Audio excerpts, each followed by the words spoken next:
ఎవరి జీవితంలో అయినా మరణము అనేది పెద్ద నష్టమైన విషయం కాదు. కానీ ఎప్పుడైతే మనం జీవించి ఉండగానే మన మధ్య ఉన్న సంబంధాలు అకస్మాత్తుగా ఏదేని కారణం చేత ఆగిపోతాయో అదే అతి పెద్ద నష్టమని అందరూ గుర్తిస్తూ బాబాజీ గీత లేదా డెత్ ఆఫ్ డెత్ అనే అంశంలో బాబాజీ గారు అందరూ కలిసి ఉండే స్థితి లేదా ఐక్యత అనే విషయాన్ని ఈ క్రింది విధంగా వివరించడానికి మొదలుపెట్టారు. మన సనాతన ధర్మంలో పేర్కొనబడిన వేదముల యందు గల ఋగ్వేదము కొన్ని విషయములను తెలియజేయుచున్నది. అది ఏమిటంటే, సమాజంలో కానీ కుటుంబంలో కానీ వ్యక్తులందరూ కలిసికట్టుగా ఉంటూ ఒకే మాట మీద నడుస్తూ ప్రతి విషయమును అందరి మనసులు ఒకేలా గ్రహించేటట్లు చేసుకోండి. అందరూ కలిసి భగవంతుని వద్ద ప్రార్థనలు, పూజలు, ధ్యానములు చేసుకున్నటకు ప్రయత్నించండి. మీరు ఏర్పరచుకునే సమావేశాలలో ప్రతి ఒక్కరి లక్ష్యం సమావేశపు ముగింపు సమయానికి ఒకటే అయ్యేలా ఉమ్మడి నిర్ణయాన్ని తీసుకోండి.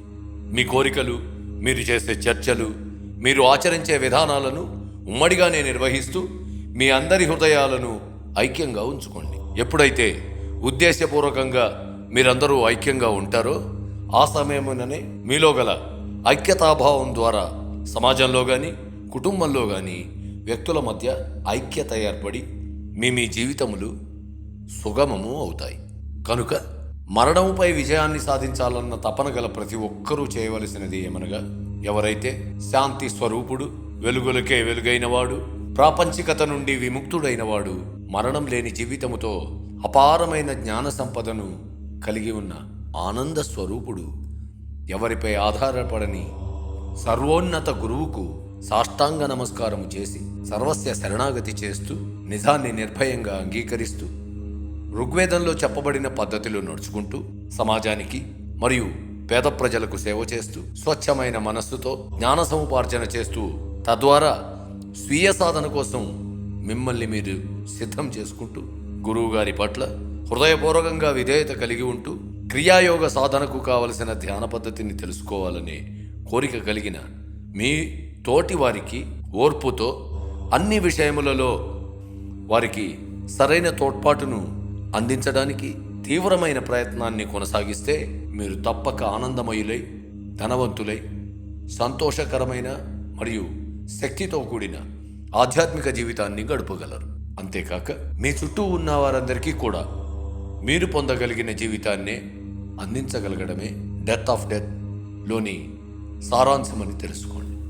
మరి ఒక విషయం, సత్యాన్ని తెలుసుకోవడం అనగా నిన్ను నీవు తెలుసుకోవడమే అని గుర్తిస్తూ నీలోనికే మరింత లోతుగా చొచ్చుకొని పోతూ సత్యాన్ని తెలుసుకోవాలనే ఆకాంక్షతో భౌతికమైన సుఖాలను త్యజిస్తూ ఎల్లవేళలా వాస్తవాన్నే మాట్లాడుతూ సత్యం కోసమే మరణించేలా జీవించండి. సత్యమే మీ శక్తి, మీ ఉనికి, మీ జ్ఞానం, మీ ఆనందం, మీ జీవితం అయి ఉందని గుర్తించండి. నిశ్శబ్దమందు శాంతి, కాంతి మరియు ప్రేమ రూపాలలో వ్యక్తమవుతుందని తెలుసుకోండి. ఎప్పుడైతే మీరు నిశ్శబ్దాన్ని పాటిస్తూ శాంతి మార్గములో మీ జీవితాల యందు వెలుగులు నింపుకుంటూ ఇతరుల పట్ల ప్రేమపూర్వకంగా మసలుకుంటూ శాశ్వతమైన ఆనందం కోసం నడకను సాగిస్తే ఆ సమయమున సత్యమే మీకు సరైన మార్గనిర్దేశకం చేస్తూ మీ చర్యలన్నింటినీ నిర్దేశిస్తూ మీరు మీ గమ్యస్థానము చేరుటకు సహాయపడుతుంది.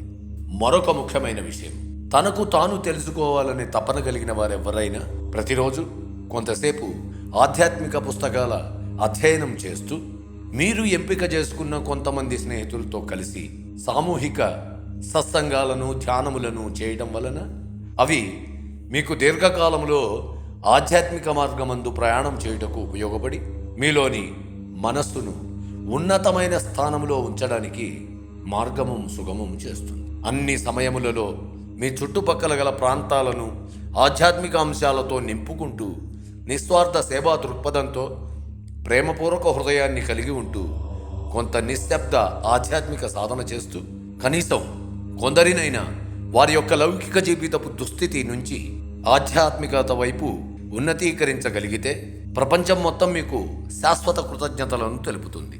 అంతేకాక కాలక్రమేణా ఆధ్యాత్మికము అనే శక్తి అరణ్యంలో అగ్నిలాగా వ్యాపించి అన్ని ఆధ్యాత్మిక సభలలో స్థానిక జనాభా విరివిగా పాల్గొంటారు.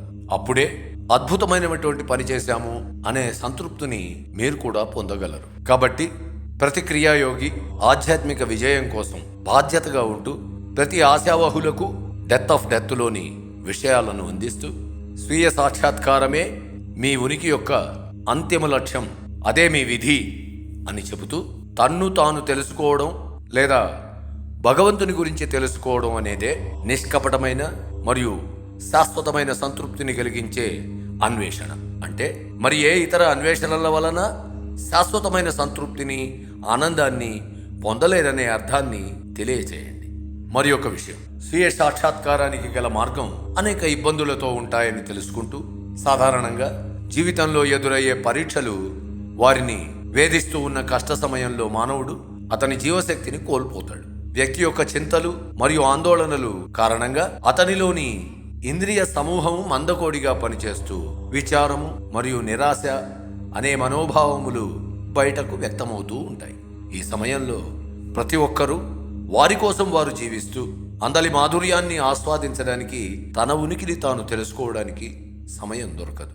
ఇదంతా ఎందుకు జరుగుతుంది అంటే ప్రతి వ్యక్తి జీవిత నియమాలను సరిగ్గా పాటించకుండా అవిధేయతను చూపడం వల్లనే మనకు బాధ కలుగుతుందని తప్పక తెలుసుకోవాలి.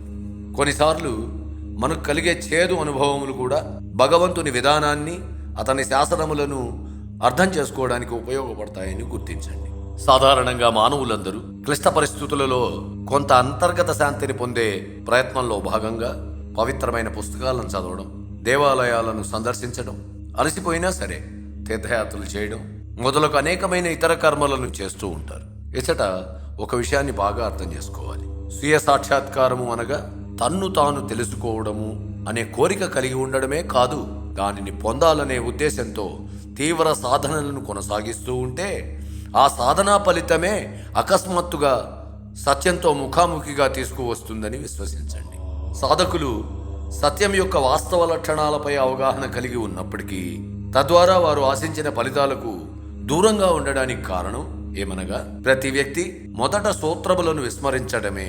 అది ఏమిటంటే సాధనా సమయంలో ఒక్కొక్కసారి సత్యం యొక్క ఉనికి హృదయం అనే తలుపుల వెనుక ఉన్నప్పటికీ ఆయన యొక్క ఉనికిని గుర్తించడంలో విఫలమవుతూ అనేక మార్లు గుడ్డిగా తిరస్కరించడమే. కాబట్టి యోగ సాధనలు అభ్యసిస్తూ నిస్వార్థ సేవను చేస్తూ జప తపాదులతో పాటు ధ్యానము చేస్తూ వివిధ రకముల పుస్తకాలను అధ్యయనం చేస్తూ యమనియమాల యందు చెప్పబడిన లక్షణములను వృద్ధి చేసుకోండి. అంతేకాక గతంలో చేసిన పనుల వల్ల ఏర్పడిన చెడు గుణాలను విడిచిపెడుతూ ఆధ్యాత్మిక లక్షణములైన దయ, న్యాయం, నిజాయితీ, మానవత్వం, సేవాభావం, నిక్కచ్చిగా ముందుకు సాగడం అంటే ముక్కుసూటితనం అనే సాత్విక గుణాలను పెంపొందించుకోవాలి. జీవితం యొక్క లక్ష్యం శాశ్వతమైన ఆనందము మరియు అమరత్వాన్ని సాధించడమే అని తెలుసుకొని పట్టుదల గలవారు సత్యమార్గములో వివేకంతో క్రియాయోగం వంటి క్రియలను సాధన చేస్తే అటువంటి వారికి చాలా ఆధ్యాత్మిక ప్రయోజనాలు కలుగుతాయి అని గ్రహించండి. అంతేకాక చరిత్రలో ఉన్న ప్రతి మహానుభావుడు రోజువారీ డైరీని వ్రాసుకునేవారు అని గుర్తు చేసుకుంటూ సాధకులు ప్రారంభ దశలో రోజువారీ ఆధ్యాత్మిక డైరీని వ్రాసుకోవడం అనివార్యమైన, అత్యంత ముఖ్యమైన అవసరంగా తెలుసుకోవాలి. ఏ వ్యక్తి అయినా ఒకసారి ఈ అలవాటును చేసుకుంటే ఇదే మీ గురువై అది మిమ్మల్ని ఆధ్యాత్మిక మార్గంలో పురోగమించడానికి మీరు చేస్తున్న పనులలోని మంచి చెడ్డలను బేరోజు వేసుకుంటూ భగవంతుని పట్ల మీ వైఖరిని అంచనా వేసుకోవడానికి ఒక సాధనమై చివరకు ఆధ్యాత్మిక మార్గంలో మీ పురోగతికి సుగమమై స్వేచ్ఛ మరియు శాశ్వతమైన ఆనందాన్ని అందిస్తూ మీ ఆత్మ పరిశీలన సామర్థ్యాన్ని మరియు మనన శక్తిని పెంపొందిస్తుంది. అంతేగాక ఈ రోజువారీ ఆధ్యాత్మిక డైరీ మీ ప్రతికూల లక్షణాలన్నింటినీ తొలగించడంలోనూ మీ ఆధ్యాత్మిక అభ్యాసాలలో స్థిరత్వాన్ని కొనసాగించడంలోనూ మీకు సహాయకారిగా ఉంటూ ఓర్పును, మానసిక స్పష్టతను ఇస్తూ ఆధ్యాత్మిక మార్గంలో వేగవంతమైన పురోగతిని ప్రసాదిస్తుంది. కాబట్టి ప్రతి వ్యక్తి రోజువారీ డైరీని వ్రాసుకుంటూ వారు రాసుకున్న మాటలకు వారే రోజంతా జవాబుదారీగా ఉంటూ అబద్ధాలు మరియు తప్పుడు చర్యల సంఖ్యను లెక్కించుకుంటూ చెడును వదిలివేస్తూ ఉంటే కాలక్రమేణా వారు నైతిక మరియు ఆధ్యాత్మిక లక్షణములు కలిగిన ఒక ఆదర్శ మనిషిగా ఎదుగగలరు. దీపవోలి.